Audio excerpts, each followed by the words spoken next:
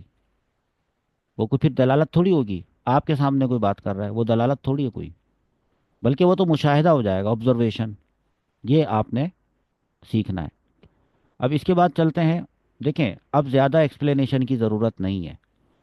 لفظیہ جو تھی نا، وہ تین قسم کی تھی: وداعیہ، طبعیہ، عقلیہ.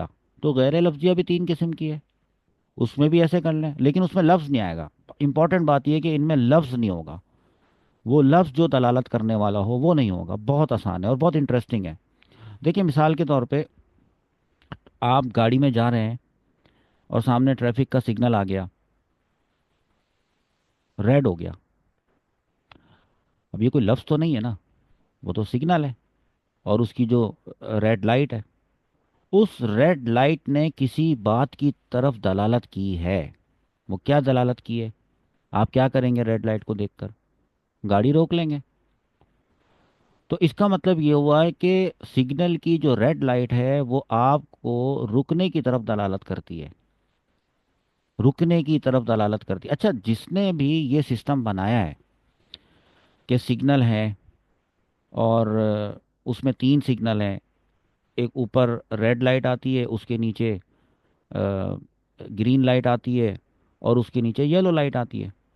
اب لائٹوں کی ترتیب آپ خود سیٹ کر لیجئے گا.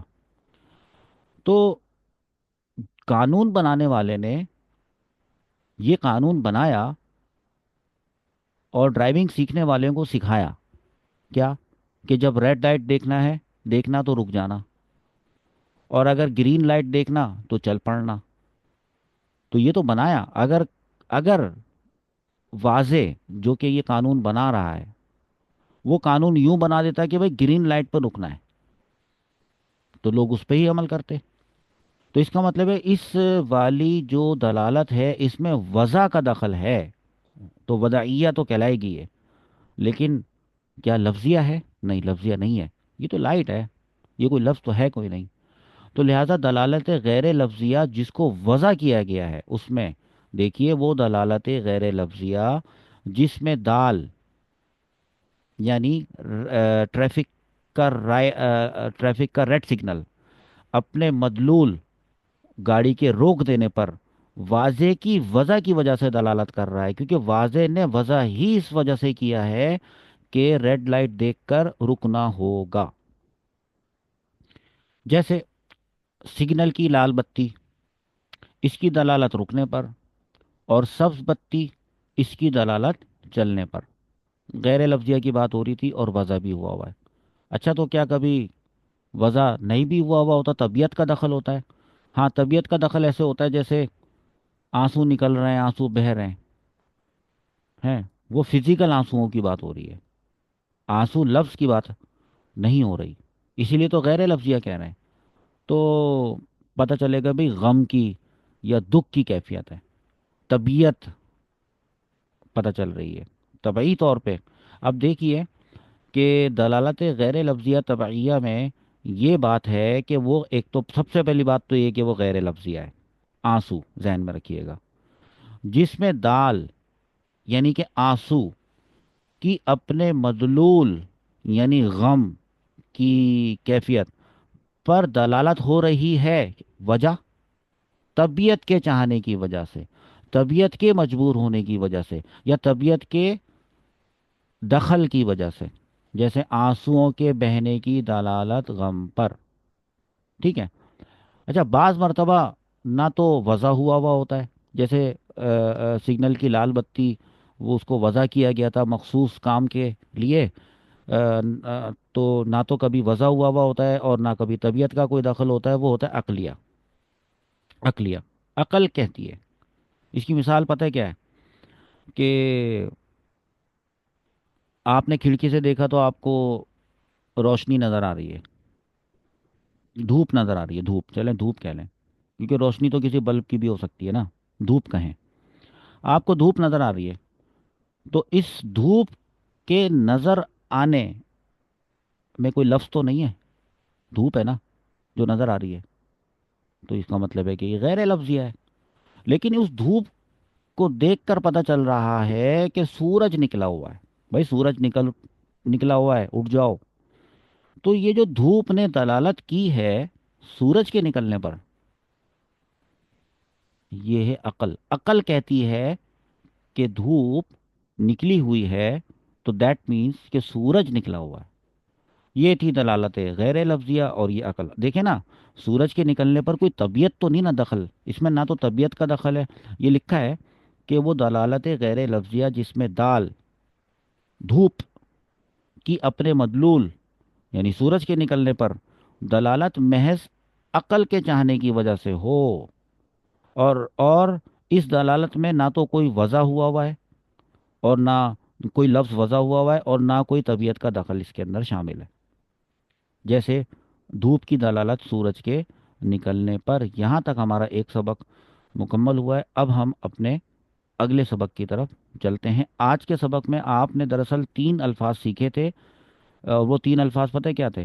وضعیہ، طبعیہ، عقلیہ. یہ رہا وضعیہ، طبعیہ اور عقلیہ. تو اینڈ میں پتہ چلا کہ نہیں، ہم نے چھ الفاظ سیکھ لیے. ایک تو اس وضعیہ کو ہم نے لفظیہ کے ساتھ سیکھا ہے. لفظیہ میں وضعیہ، طبعیہ، عقلیہ تین.